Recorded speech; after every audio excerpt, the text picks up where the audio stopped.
Welcome to everybody. Good evening and welcome to this Girls on Track UK virtual event with, you've heard her wonderful voice, the very wonderful Nicki Shields. Nicki, how are you, first of all? I'm really well, thanks, Rosanna. So excited to see you. So excited to be here. So excited to be here with Girls on Track and Motorsport UK, and to have a good old chit chat about the world of motorsport and all. I know, because it has been a funny year, and often throughout the year we bump into each other at motorsport events, racing events. So actually to catch up over Zoom like this is lovely for us, first of all. And of course, we've got some wonderful participants as well, and some wonderful members of the community who have sent lots of questions in for you. So I hope you are ready for that. Well, I don't know. I'll try and answer as best I can. I think I'm ready. You look so ready. Just a few points of housekeeping just before we get going. We are recording the session. So in fact, it's actually for everyone's benefit because we can then come back and watch it again at our leisure, because it's going to be put up on the FIA Girls on Track UK community Facebook page. As you can see, it's just Nicki and myself on screen, and we would love to be able to have a chat with everybody, but we're going to be the ones that can chat. But we would love you to use the Q&A function. If you've got a question for Nicki, please do send it in. We've had some wonderful ones already. And because I know that we always do get great questions, sometimes we run out of time, but don't worry, because if we don't get to your question during the session, we will answer them via email afterwards. So do not panic, that's absolutely fine. And as Nicki mentioned, this is of course an FIA Girls on Track UK virtual event, and it's all been made possible by Motorsport UK. So big thanks to them. But I think we should get cracking, because we've had some wonderful questions in, as I've mentioned. And let's start then with Fernanda, who has said, how did you begin in motorsport? I think it's a good place to start, the very beginning, Nicki. No, it's a very good question, if I can remember that far back. I must say I'm feeling a little bit old, because I saw the sort of average age of all the questions coming in. I was like, oh no, I'm now in like one of the top categories when it comes to age, which is not good, is it? But I started in motorsport. Well, my passion for motorsport started as a young girl through my father, which sadly seems to be quite a common way. Everyone seems to say it's my dad that got me into motorsport. Hopefully next generation will be saying my mum got me into motorsport. Yeah. But yeah, it was very much my dad. We grew up kind of watching the F1 with him at the weekends, going to track days. We did a bit of go-karting. We used to go down to Brands Hatch to watch pretty much anything that was going around the track. So I always had a kind of passion for, well, yeah, being a petrol head and engines and noisy, loud noises, and yeah, being at a racetrack.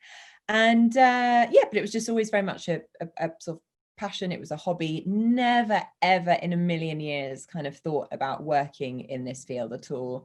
And I went off to university. I studied biological sciences. And I always wanted to kind of be a science communicator, broadcaster, because I went to Bristol University, and Bristol is where they have literally my building that I studied at, where all our science labs were, backed onto the BBC National History Unit, which is obviously the part of the BBC that makes all the incredible David Attenborough programs. So that was kind of the goal, the dream. Knocking on the door there every turn. Yeah. We're like, hello. Dave. Are you proud? Oh, okay, side note. Okay, I'll tell you about my David Attenborough story in a minute. I'll carry on this. We'll hear that.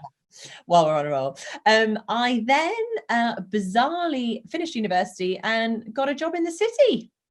Someone offered me a job working at as an equity finance, as a trader. They were going to offer me loads of money. And I thought, that sounds great. And off I went into the city, worked there for a couple of years, and then thought, whoa there, hang on a minute, what am I doing? Why am I in the city? It was the first job that I was offered. And I kind of jumped at it because as a graduate, you know what it's like when you get offered a job. Well, of course you're going to say yes. They're offering me money. What? Yes, great, brilliant. I'll take that. Thanks. That sounds lovely. And I did enjoy it, but it was obviously never ever part of my sort of like dream as a child to work in the city. It had never really been on my career path at all. It was an opportunity that just came up. And anyway, so I did that and then quit with no job to go to. What was that moment that prompted you to quit it? Because that's quite a dangerous thing to do. As you say, you've been given a job, you've got some money coming in, and then to go, actually, do you know what? I'm going to leave this. So it was actually, so I was changing jobs. I was moving from one bank to another. And I had my new contract in my hand, and I called my mum, good old mum. Yeah. And she said, "Oh, are you excited about your new job?" And I said, "No." And she said, "Well, why are you doing it then?" I was like, "Because it's paying me quite good. I don't know. Do they really? Because I should do it. It's a job. You feel you have to, It's a good job. It's a respectable job." I also love the fact that when people, I could tell people I was an equity finance trader, they go, "Oh, wow, that's impressive." Probably we'll come on to it later, but isn't that a man's job? But exactly. There's a theme starting. Yeah. So she just said, there's more to life than that. If you're not enjoying it, don't do it. So I literally hung up the phone for my mum. Like, good point, mum. Good advice. Always listen to your mum or your dad. And then I called them up and I said, "Really sorry, but I actually don't want your lovely job offer." And that's so brave. I think that's so brave. And then, from that moment on, I basically was like, right, I always wanted to work in broadcasting. Let's do it. I had a very supportive family, supportive boyfriend at the time. He was like, "Don't worry, you don't need to worry about the rent. I've got the rent covered. Let's just give it a shot for a year, see where you end up. If it doesn't work out, you can go back to your old job." So yes, so then, so it's a very long-winded story. I'm sorry, I should have taken. No, that's fantastic. And I think Fernanda will be thrilled with that, because it kind of, that just shows that there's no real route in. And I think, I don't know, like, a lot of people say, like, "So how did you get to do the job you do?" And you sort of think, oh, hang on, it's not a normal step. It's not a stepping stone that everyone can do, because everybody has a different route. So I think that and it's very rarely, "Oh, look, there's a job application, I fill it in and, there you get the job of your dreams." It doesn't really happen like that. I think you're completely right, Rosanna. And everyone's career takes such a different wiggly route to actually get to the job that they're in. But eventually I started doing some broadcasting and getting some experience in television, and I did a show all around sustainability. So I did, obviously through my sort of biological sciences, I did do a lot at university around sustainability. And so I did a show on sustainability, and one of our episodes was on electric vehicles. Now, this was probably, gosh, it must have been 8-9 years ago, when electric vehicles were like, you wouldn't touch them. They were pretty old school, pretty bad, let's be honest. It was the Renault Zoe. They were around, but they weren't that cool. But I did a feature on electric vehicles, interviewed Renault, and they told me about this new electric racing championship that they were going to be involved in, Formula E. And when they first told me about it, I sort of said, well, that's not going to work. I'm a petrol head. Who's going to be interested in an electric racing championship? And then I went home and kind of thought about it and was like, hang on a minute. If these cars are as fast as he say they're going to be, if they're actually racing on street circuits in cities, and they're zero emission, and they're about, bringing sustainability into cities, this actually sounds really awesome. Hello. Sign me up, please. So I did a lot of digging. I sent a lot of emails. I spoke to a lot of people, many of whom weren't interested in me and what I had to offer. But I finally spoke to the right person, and they got me in. I did a screen test. Had lots of meetings, did lots of screen tests, and then got the gig. And then, as they say, the rest is history. And then, I've now. Well, I think the key thing there is the sending lots of emails, because again, a lot of people, as you said, there's no kind of like the perfect job list or jobs board doesn't really exist. You can't just go, "And I'll have that one, please," because also we know there's a lot of competition. But it's having that, it's the sort of tenacious spirit of, right, I haven't heard from them, I'm going to be a little bit annoying, and I'm probably going to send an email once every 2 months, once every 3 weeks, whatever it might be, to keep on at people and making sure that they don't forget about you, and that no becomes a maybe, and maybe that maybe then becomes a yes. 100%. It's just reminding everyone, without being too irritating, be a bit forceful, that you're here and think of me when you need me, and make it clear that, this is what you're good at, this is what you want to do, this is where your skills lie. And it really does pay off. I am a mentor to someone who did exactly that. He contacted me when he was 18 years old, did a bit of work experience in Formula E, We've worked together on various things. I got him involved. I got him a bit of experience at CNN. But I'm saying I got him experience. The reason he got the experience, I helped him, but it's because he sent me lots of emails. He sent lots of other people in the industry lots of emails. He's been very kind of proactive. And now he's just got through to the final 15 in the Formula E talent competition, which I had absolutely nothing to do with. You know, it's a kind of an independent set of judges. And yeah, it's just great to see. Yeah, it's difficult to have that confidence to send the email in the first place. But when people are, I think you really want to help people out, don't you? You know what it was like when you were knocking on the door and begging and borrowing and trying to get some time with people. So yeah, it's amazing that you are then affording people time and they're making the most of it and doing the hard work themselves. As you say, it's not down to you for him to get the job then. He's still got to put in the work. He's got to have the skill or the ability and the passion for it. Well, obviously that was your kind of route in, and we've had a lot of questions, similar sort of theme. Yayan, Beth, and Fernanda also. Fernanda saying thank you very much for answering her question. A lot of people talking about, no, it's great. The biggest challenge that you have faced so far in your sort of road to your jobs at the moment. I think, I mean, there are so many challenges. I don't think there is just one. I think initially for me going freelance, because Formula E is brilliant and I love it, but it is only a certain number of races a year. It's only a certain number of days work a year. And also I didn't have that security before I started, you know, that came 3-4 years down the line. I think my biggest challenge at the beginning was the worry of, will I find a job? Who's going to employ me? And then when you get a job, it might be a day of work. It might be a week of work. It might be 10 days of work scattered over a year.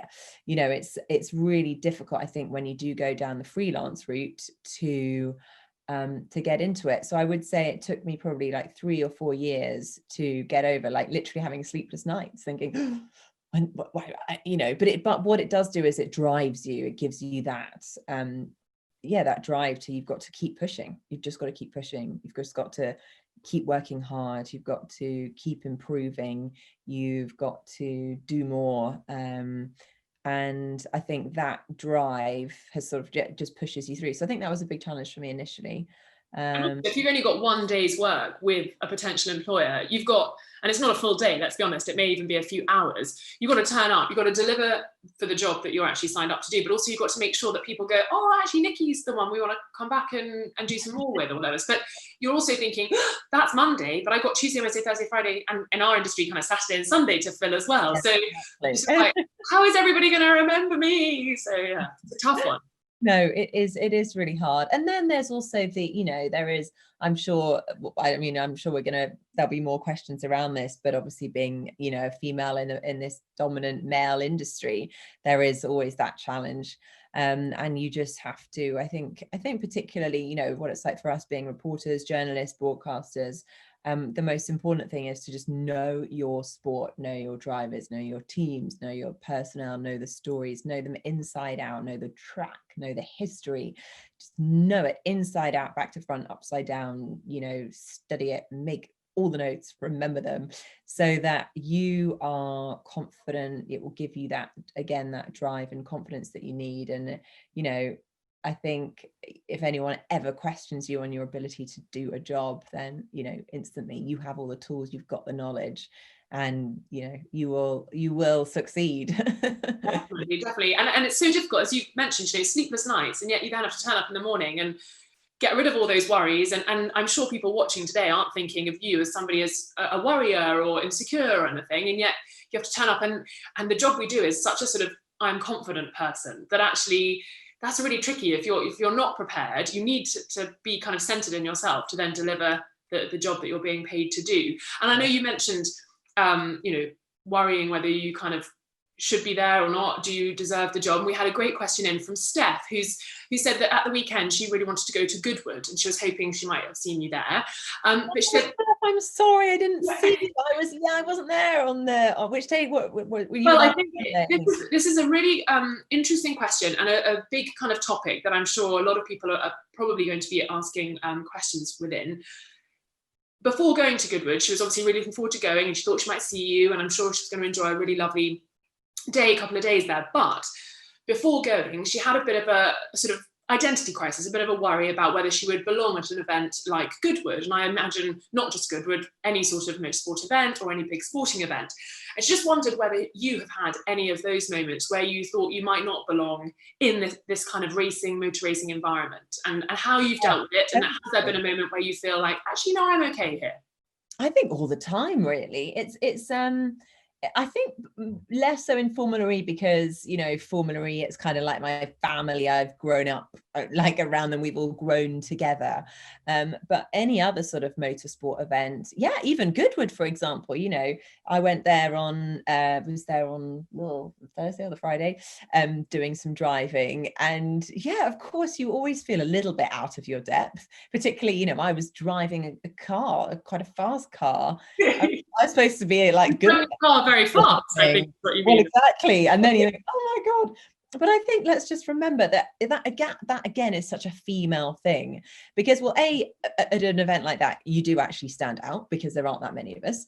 I mean, I was at the driver's briefing, and I'm not joking, there were 45 men and me.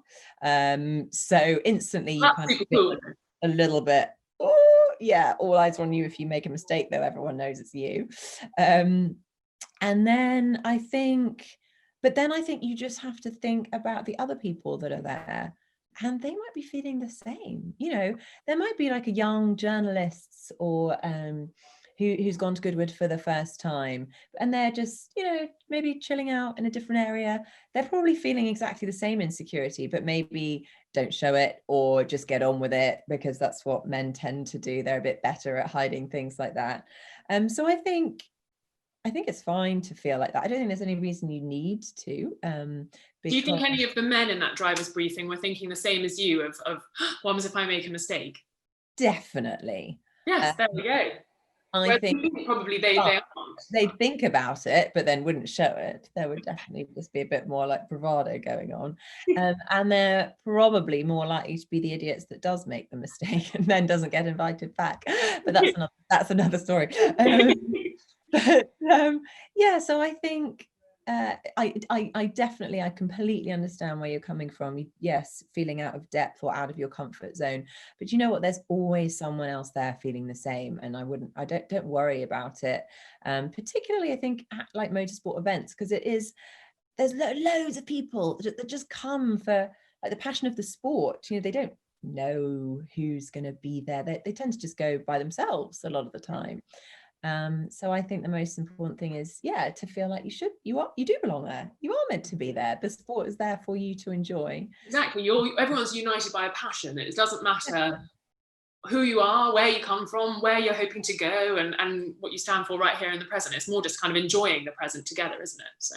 If you're still struggling to get that confidence, find a mate to go along with, or find, you know, social media is brilliant for this now. And I have a love-hate relationship with the likes of Instagram, but one thing it is good for is, you know, maybe discovering a photographer or another journalist or someone who's going that shared photos of an event, and you can just get chatting to each other. And actually, a lot of the time, they're maybe trying to build up their experience as well, and they're just excited to go to an event, but maybe haven't been there before and don't have experience. I mean, Goodwood is quite overwhelming because, you know, you've got different entry points and different things going on at different places. It takes a while to get your head around.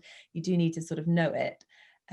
So I'd say, yeah, maybe reach out and make friends, take a buddy, and go along together if you're still not feeling confident. Yeah, social media and the world of sort of esports and gaming has really helped build these communities that don't necessarily go to the tracks, but definitely feed off each other's kind of interests and passions. And I think there are a lot of friendships that have been made, particularly in this year, but over the past few years, I've definitely met groups at racetracks who before Formula One or before Formula E didn't know each other, and they've kind of got together online and then they meet up at the tracks, and it warms my heart, I have to say, to see such wonderful friendships being born out of the not sort of traditional way of enjoying motorsport.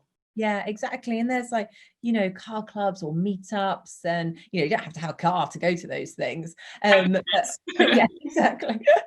But it's a great place, yeah, as you say, to sort of do a meetup and get to know other people in the industry. And of course, that's why the FIA Girls on Track UK initiative is so good, because I think it brings so many people together. And I'm sure you now that you're an ambassador, you've kind of been following what the group and the community have been doing, and how important do you think it is then for the motorsport community? Oh, it's so nice. I think there is, particularly, I mean, not that obviously part of the community doesn't just have to be women, but it is really nice that there is now this big group. I think there are over 1,000 of us now kind of as part of this community, and it's just a great way to support each other, to share things. You know, this is a great way to communicate with each other, maybe find that person that you want to go to good with next year, and also discover people, you know, discover what other women in the industry are doing, because there's like thousands of jobs. You know, you and I do a relatively similar one, but there are thousands of jobs in motorsport. You don't necessarily have to do, if the idea of getting in front of a camera terrifies you, which it does for most people, but you can still work in motorsport. There are some brilliant jobs with a complete diverse range of skills required. But as long as you've got that passion for the sport itself, I think that's the biggest drive, and then there will be a job for you. And the funniest thing, of course, you could be in finance, but in Formula One or in Formula E or in so all these different jobs that kind of exist. I kind of say, like, in the real world, should we say, you can bring it all into the motorsport world, and they're all there for the taking as well. So you might think, I must go and work in a city, or I must go and be an accountant, or I must be a lawyer, but actually all those jobs have to exist in Formula One because it's its own kind of microcosm, and it's the same in Formula E. So I think it's worth investigating within motorsport if you've got a passion for another job but still love the motorsport world.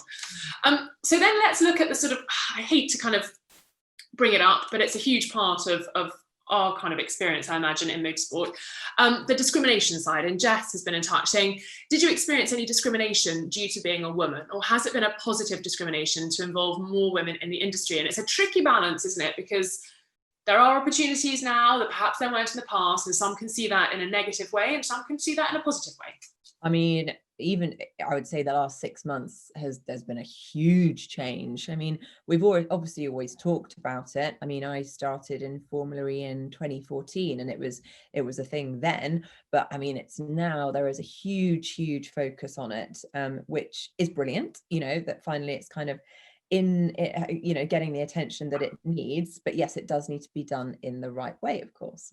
I think the biggest thing at the moment is still in motorsport. We do have this shop window. The drivers are the shop window, and they are all men.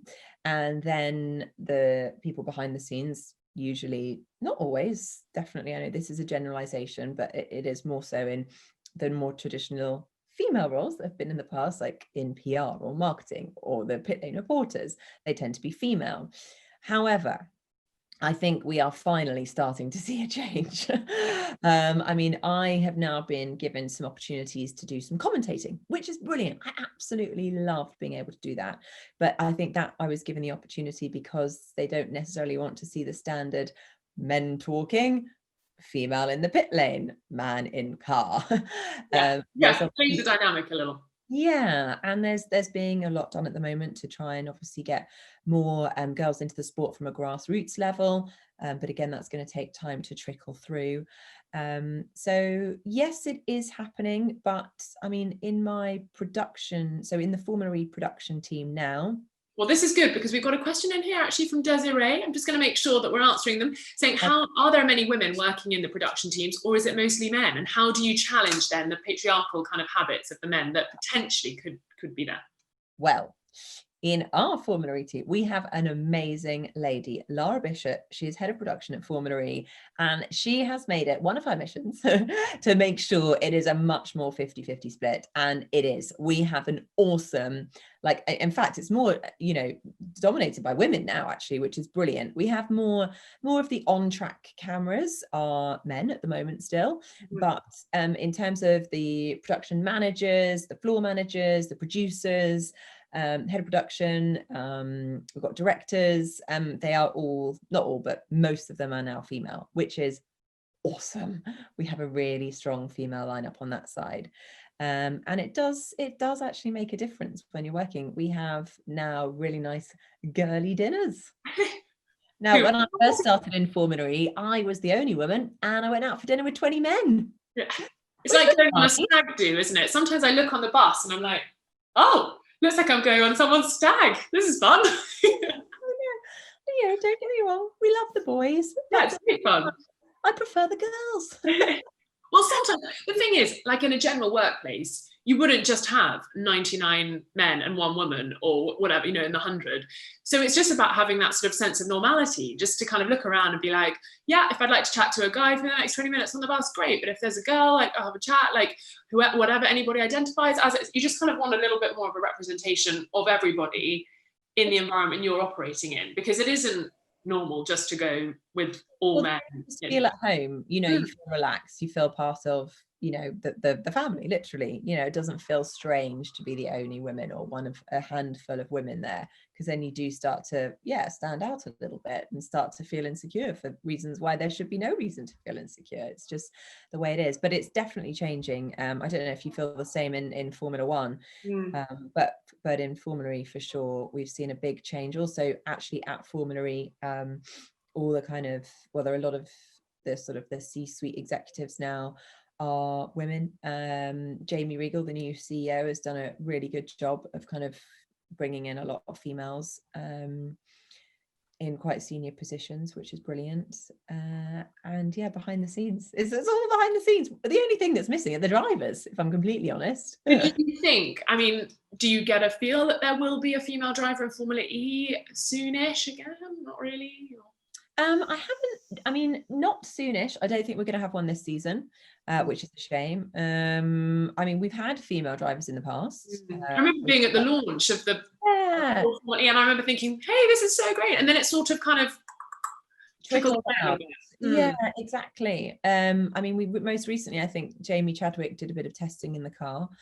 But no confirmed drivers, which is a shame. That would be amazing. But again, I think the most important thing is obviously that they're there based on merit and their ability to drive, rather than let's just get a female in the car. Half the grid be girls, half the grid be guys.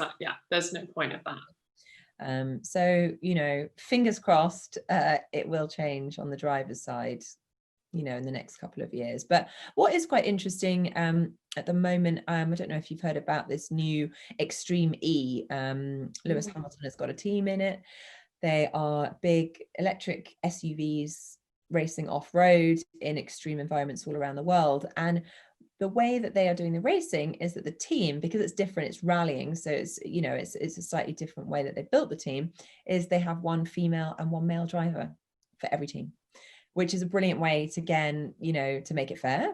So because everyone has got, you're picking from the same sort of pool of talent.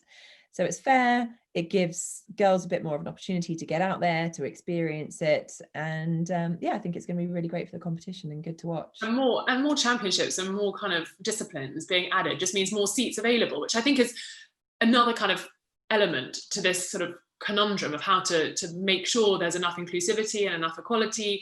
There aren't very many seats available. We have to remember that they are in short supply, and so it makes it harder. So the more championships that come, that is great, and especially if they are, as you say, kind of set up in a way that helps nurture all genders to be included and to compete. And I think Extreme E sounds amazing. I know, Lewis Hamilton, exciting times. I know. I'll be interested to see how their team get on. Well, he likes to win. So exactly. I spoke to Mark Hines about it, and he was like, if Lewis is involved, there's only one way this is going to go. Yeah, he's very good at it. Podium time. Exactly. So let's go into a little bit more kind of the nitty-gritty of like what your kind of weekends look like. Olivia has asked, how much preparation do you do before a race weekend or even an interview? Because I don't know about you, but you can arrive sort of on site, on location, and you're doing A, B, and C. And then suddenly people go, oh, and by the way, there's this is happening, and this is happening, and it's actually today, and there are 3 sit-down interviews. And you're a bit like, okay. So how do you deal with this sort of preparation beforehand and preparation on event? Prepare. Do lots of preparation, basically, because you won't have time to actually read your notes. So make sure you know them. You're basically a strategist. I think I was actually thinking about this the other day. I mean, when Formula E started, it was, so I first of all, yeah, prepare. So I will write notes on all the drivers, their history in Formula E, their history in other racing championships. You need to know about the teams, you need to know about the personnel, you need to know about the track, where you come from, about the racing history. You need to know who's having a bad day, who's having a good day, why that person's moved from that team to the other team, why is he in a grump, why is he in a stress, why is he so happy today? You basically need to know it all. So preparation is key, and kind of learn your notes. I mean, once you sort of get into it, you do just sort of naturally retain it as well. But the beauty about Formula E is there was no historical race data at the beginning, which was so nice. Yeah, I know everything. It was literally like, I know about the car, brilliant. I know who drives the team, but I don't need to know about what happened at this track last year because it didn't exist. Or that record that stood for 47 years or whatever. So, yeah. Exactly. I mean, in Formula One, if you've got 70 years of history, that's a lot of stuff to know. Yeah, but you don't really need to, the most important stuff is what is happening then, now, because you're live. You need to react to what's happening during the race with those particular drivers of that season. So that's the most important thing. Preparing for an interview really depends on the interview. If it's a live interview, again, you're normally reacting to what's happened on track, or maybe what's about to happen on track. So not much preparation time for that, because it's just stuff that and it should be in your head. Whereas if it is maybe a proper sit down interview, maybe you've got 15 minutes with somebody, then I would say you need to do a bit more preparation. Again, if it was one of the Formula E drivers, I know these guys, it wouldn't take me long. Whereas if it was maybe a driver who I hadn't met before, or, haven't covered before, then I would obviously have to spend more time doing preparation. And also, oh, sorry. No, I was just going to say, a lot of people are probably thinking about what it's like to work in real world jobs, and it can feel like you might be doing everything on your own, but you have a wonderful team around you that help you kind of come up with ideas for locations and how you're going to frame the interview and things like that. So I think that's very true. I think when it comes to the sort of the production side and making it look good and getting the right angles, then yes, fortunately we always have a great team, but it's also nice to be involved in that decision, and we'll always discuss it and make a plan together. But I think that's what I was going to say. You also need to think about what you want to get out of the interview, because you could sit down with someone and talk to them for half a day about their racing career. So it's important to, where do you want your interview to go? What do you want to get out of it? How does it sit within your programming, or, the piece, the angle that you're going for? So you do have to be quite clever in the way you want to ask or angle the questions, because normally you might only have 5 minutes with them. It's no good at the end being like, well, that was good, wasn't it? And your sort of director, producer, and everybody's going, yeah, that wasn't exactly what we were going for. It's not how we've kind of, as you say, shaped the show or the program, and that's actually going to be really difficult for an editor or whatever it is. So lots of communication, I would say, needs to go on before and during and after. Another sort of strong topic and theme that's coming through in the questions is sort of how to, we mentioned a little bit, how do you get into these roles? Emily has asked, what experience would you recommend having on your CV for a career in Formula E? And a lot of people just wondering, what can you be doing at school, at uni, at college? If you're maybe in a year off, or you've decided to take a bit of a career change, what could you be doing to bolster your CV so people do kind of reply to those emails that you send incessantly? Well, I guess it depends which area you want to work in Formula E. What kind of experience is going to be the most relevant. But I would say it's really difficult, because I think the most important thing is obviously having experience, but you need experience to get the opportunities. So get yourself out there. If it's, if you want to work as an engineer, just go to a race event, see how it works. Start talking to people. They might suddenly give you access into the pit lane. If you're a photographer, get to some race events, start photographing, work out what your style is. If you want to do broadcasting, take a camera, get someone to come with you, film some stuff. It doesn't matter if no one ever sees it, just get the experience, start doing things. And and yeah, get start contacting people. And also I think remind yourself that if you are at a racetrack or at an event, or you're speaking to someone, make it really clear about what your ambitions are, because people aren't mind readers. You need to, if suddenly, you're speaking to someone that's well connected in motorsport, make it clear that you have an ambition and this is what you're going to do. Explain to them why you're going to be good at it, what you've built up in the past, what skills you've built that's relevant. So I think, yeah, it's basically just building and just taking as many opportunities. Everyone always says, oh, you were in the right place at the right time. Sure, you were, but it's because you're in lots of places, lots of times, that right place, right time thing actually happened. So I think just be brave, feel confident, contact people, don't be hesitant. What's the worst that can happen? I think going back actually to the way I got my Formula E job is I faff. I'm the world's worst procrastinator. I'll write it now, I'll read it again, I'll tweak it, I'll come back to it, I'll read it again, I might send it. Fortunately, in this case, I didn't do that, and I just sent it because the director who I sent it to said, you need to come in tomorrow because we are literally about to sorting out. Exactly. They were about to close that window, basically, of opportunity. And he's always said, if you'd emailed me a day later, that opportunity would have gone. So what's that really cheesy phrase? Seize the day. I think you always send it at the right time, don't you? You just got to get it out there.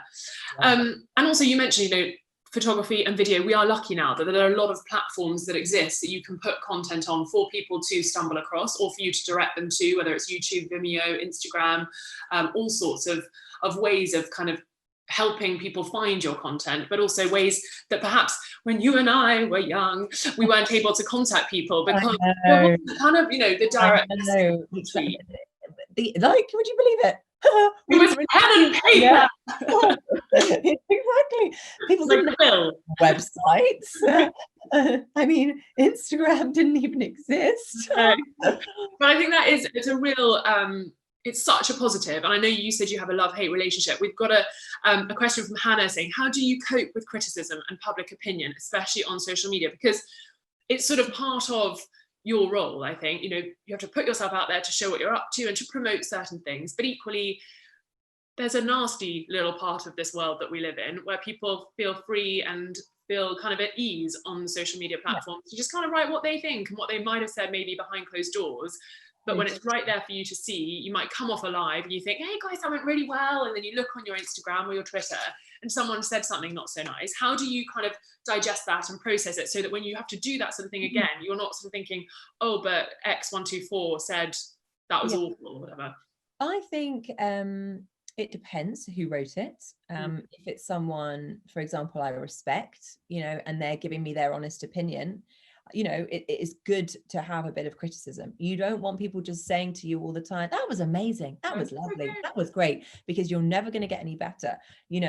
Some criticism, not just negativity, but criticism, if you can work on it and improve on it, then actually it can be a massive positive thing. So if it's somebody that I respect and they, maybe they're giving me a bit of honest feedback because, let's be honest, we don't always get it right. Then live TV is difficult. It's not planned sometimes. So you're kind of rolling with it. So at the end, you come up for air and you're a bit like, who watched that? Can someone tell me how that went? Because it feels like scrambled egg in my brain. So I couldn't tell you how I started, how it middled, and how it ended. So how do you think that, Rosanna? I think that every day as well. I'm like, did I even speak? Did the words come out in the right order? Sometimes you have to watch it back and you think, I think I said those words the wrong way around. And then you look back and you're like, oh no, actually, I managed it. Sometimes I look back and go, oh, I did say them the wrong way around. I think I announced George Russell as the FIA Formula 2 F2 world champion. I was like, wow, so many words, just so many words. I was flustered. But this is also, so we say, so some criticism is great. But there are, which I'm sure you're really talking to, is those sort of horrible random people that feel it's okay to just be mean and be evil. And to be honest, I just think they're really sad and lonely and depressed and are probably suffering with some mental illness, that if they think that it's acceptable to say something like that, there is something wrong with them up here. So I literally don't give it more than like a millisecond of thought, because and you just hope that they've got some people around them that can help them come to terms with the issues that they're maybe facing personally. But it's tricky when they project it onto you, when you're also putting yourself out there into a vulnerable space, because actually it is quite a vulnerable industry that you're putting yourself on camera. Yeah. The videos last now forever, and you know, and people post, you know, take a picture of you, post it, or whatever it might be. And so yes, you're putting yourself in a vulnerable place, and if somebody else who's feeling vulnerable but is projecting that vulnerability in a negative way towards you, that can really kind of chip away at your confidence, which is what we have to go back to earlier. You know, you have to be fairly confident to enter into this space. And you know, and God forbid, hopefully they're actually not in that state. But I sort of, that's my way of thinking, that I don't understand why people are mean. You know, you kind of, I don't have any, you know, you're probably the same. That what's the point in saying something unless you're going to be nice about something? Yeah. So I think there is this, I don't understand it, and therefore I don't really pay any attention to it. But I would say that generally motorsport people are pretty nice. Like, I feel like there is a lot of support out there. It's a real family, I think, for women in this industry. I've never, to be honest, like really had any horrible, like, you know, what's the word, trolling that people get on the world. Well, that is good to hear. And I think anybody who, because you don't have to be obviously on the television or on camera to kind of get any nastiness on social media, because it happens to everybody. So anybody who is dealing with that, just know that it's something that a lot of people deal with, and hopefully you can kind of rise above it. Sounds a bit too kind of, I'm rising above it, but as you say, if there's some criticism and some positive critique there, great. But if it's not nice, just please don't focus on it, and kind of stay true to yourself and keep doing what you're doing, because often, sadly, it comes down to a bit of jealousy, doesn't it? That's the yeah, I think you're completely right, Rosanna. Yeah, unfortunately there can be a lot of envious people in the world, but again, you've got to sort of see that as a positive. You know, someone's probably looking, and also, you know, what you see on social media is obviously not the truth. You know, it's not the real filters. You know, you don't see when I post that sort of glossy, here I am in the pit lane in Formula E, you don't see the fact that I've just been to some really grotty portaloo down the back, haven't eaten for 12 hours, staying in a really awful hotel where there's building work going on outside. And if you zoom in really closely, you can see some tire marbles just like smeared on your face. That's what I always get. It's really nice. That it's like a new kind of foundation. I like that. So yes, nice. You never quite know the full story. And I think, unfortunately, social media has exacerbated that element of everything, because the filters. I'm the worst with, you know, I do it as well. You know, I'm almost slightly ashamed sometimes when I look at my Instagram feed and it doesn't tell the real story. We always just put the nice, pretty, happy photos up. It doesn't show all the hard work or the stressful times or what goes on behind the scenes, really, which we should do. Instagram versus reality. Well, let's go reality then, because we've got a good question in here from Hitter33. Might be a Max Verstappen fan, dangerously close to, you know, moving across from Formula 1 to Formula E now. What is the funniest thing that has happened to you on live TV? Oh God. Funny. Well, I'm not funny, so nothing. Have you had any moments though where, I don't know, you've dropped something or you've tripped or things like that? So I guess it wasn't really, it wasn't really as funny, but it did sort of throw me. So when I was pregnant, I hadn't really told that many people, and then Sam Bird, I was doing an interview with Sam Bird live on air. He was like, oh, it's so nice to see you and you, and then looked at my bump and sort of touched my bump, and I was like, oh right, well, we've told everyone then. Yes, I'm pregnant and having a baby. I hadn't said it to anybody. So basically Sam Bird Oh my God. announced my pregnancy. Well, that's a great one. I think that's a great answer. That's classic. But there you go, live TV. You just got to roll with it. Exactly. It's like, just Sam. Just ring your husband, be like, just let you know. Yeah, I had told my husband, Yeah. so it's right. You know, that is classic. And we've got a question in actually from Beatrice saying, does your husband and your lovely child love motorsport? Because you've got a little boy, haven't you, Arthur? Yes. Do you know what? So funny. So we went to the Hampton Court Concourse of Elegance event the other day, and he literally jumped into a little mini Bugatti and basically cried every time I tried to take him out. So oh my gosh. he spent about half an hour sitting in the driving seat. So but expensive taste as well. I know, yeah, I know. Where's the Ford Focus? Quick. So yes, my husband is now into motorsport. He was kind of involved into it before, but through basically being made to watch it because of me and my dad, he now does. Well, that's right. And so it's all happy. When you want to watch things, then everyone's kind of okay with you. Yes. Oh, definitely. Yeah. And yeah, if I'm at a race and I make Mark watch it and sort of report back. Oh, sweet. And does your little boy recognise you on the telly yet, do you think? Maybe a little bit too young, maybe. Yeah, I mean, yeah, I actually, I don't know. Well, we'll have to find out, because exciting news, of course, because 2021 is looking rosy for Formula E. Tell us where we're going to be going, or where we know we're going to be going. Yeah, so good news with that. We are going to be racing in Santiago at the beginning of January, and then we're going to be racing in Saudi Arabia in February. So that is at least we've now got 2 race events, double headers in each, so 4 races in total confirmed for next year. And I think they're going to announce the rest of the calendar at the beginning of January, just because there's too many unknowns at the moment, and you know, it's impossible for anything to be confirmed too far in advance. So, but it's a good start. Yeah, definitely. Now, you alluded to Sir David Attenborough earlier, and Isabella has asked, would you only ever present motorsport events, or would you like to try other areas too? Because you have tried some other areas. So tell us a little bit about what you've tried and why you met Sir David. Yeah, so I also have a show on CNN at the moment called Saved by the Future, which is a sort of science, technology and innovation show, which I've loved doing. I mean, it's been a bit strange because we've been doing it in lockdown, so a lot of the interviews that I normally would do myself have actually been done by local teams. So I've kind of been doing everything remotely. So I've been less involved in the actual interviews, but I've still been doing filming for all the links and the pieces to camera.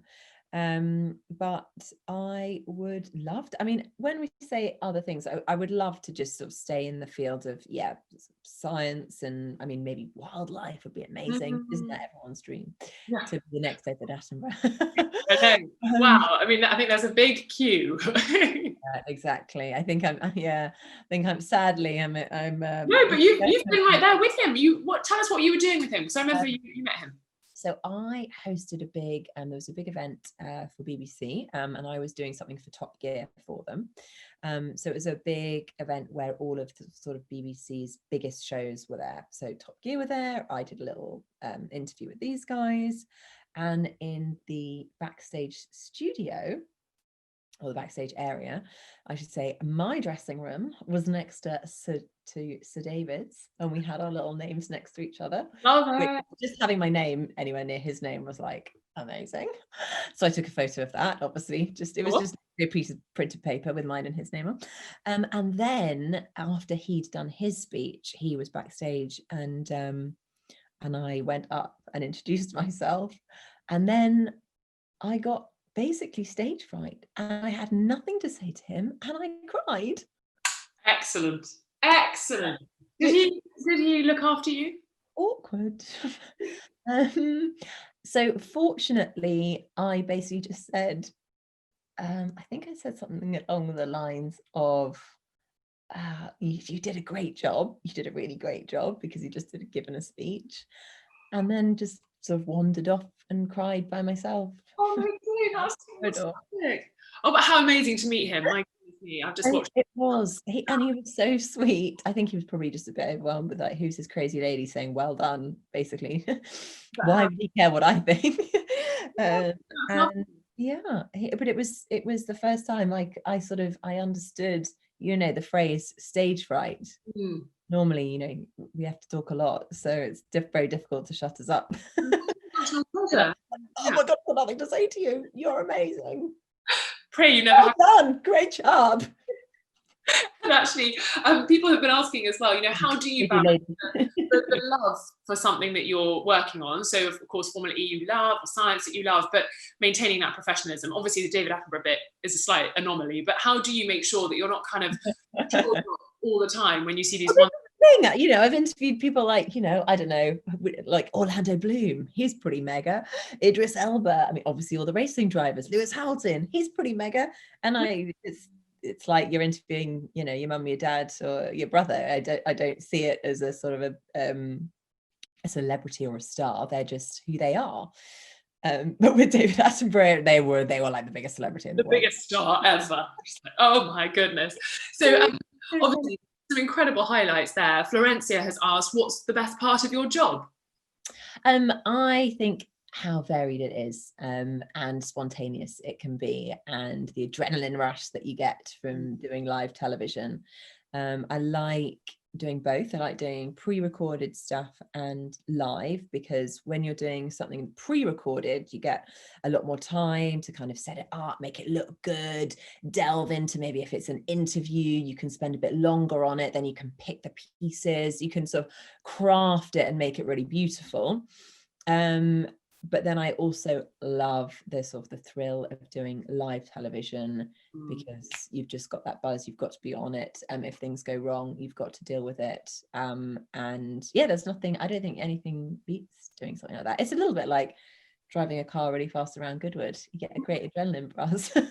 Very nice. Probably while doing a piece to camera or some amazing report at the same time. So I also think it's about the people that you work with as well. I think we work with some of the most talented, passionate people in the world, like, you know, obviously in the industry, yes, but we work with some really, really awesome people, and I love that. And it's really varied, and every day is different, and, you know, teams change all the time and locations change all the time. So I think we're very fortunate. It's a bit crazy at times. It's a bit manic. Yeah, there's lots to take in, isn't there? I always feel like my brain is like a bit of a sponge. By the end of a season, I'm a bit like, whoa, I think I'm super saturated, because you're just having to kind of suck in information the whole time. And you mentioned new places. Alice has asked, do you have a favourite track that you like to go to? So, yes, many. That's the only problem. Which is your favourite? Like, oh, I know. Too many to choose one. I think Rome we did in Formulary, which was incredible, mainly because Rome just as a city is beautiful, and it was a great track, great location, lots of amazing events going on at the same time. I also love Paris. You know, you're just dropping all these little city break destinations. Well, exactly. It's like, you know, we raced virtually past the Eiffel Tower. Hello, Eiffel Tower. And then you can, you know, go and, I don't know, go for a lovely, if you like snails and frog legs and all that, a good glass of wine afterwards. So no, we're very fortunate. But then again, you know, the fact that places like Santiago are confirmed, what an incredible city. What a privilege it is to be able to visit these places. So I think it's very hard to pick one. It really is, isn't it? It's like picking a favourite child, which, you know, I can't even talk about, but you've got one, and I imagine that's your favourite. But it's tricky to kind of, they've got their merits, haven't they? You know, there are different times of the year that it's nice to go to different racetracks, and, you know, there's a different feeling at the beginning of a season, which then lends itself to that track, but that might change each year. Yeah, totally. Yeah, I'm trying to think if I have another one that we did do, which was really cool, and it was, I think, made it even more special because we only did it once.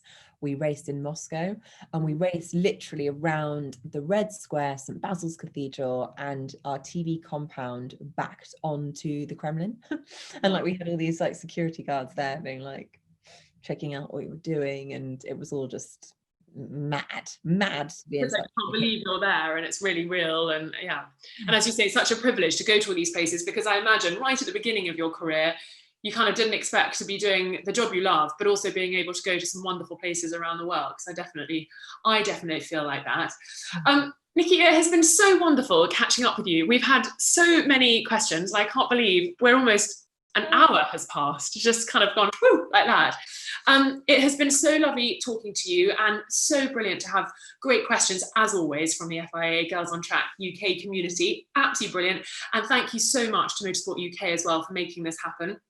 Nicki, thank you to you, because I know also super busy with all the things that you've talked about, so many things going on. And thank you so much to all the questions. Honestly, I said to Rosanna, I was like, I better get my mum, to call in just in case nobody turns up. So it's been amazing to have everyone involved, all your lovely questions. And yeah, as Rosanna said, if we didn't get time to cover them, then we definitely will at some point. And yeah, if I can help with anything, obviously just follow me on Instagram, send me a message, but just get out there, follow your dream. I think that's the most important thing.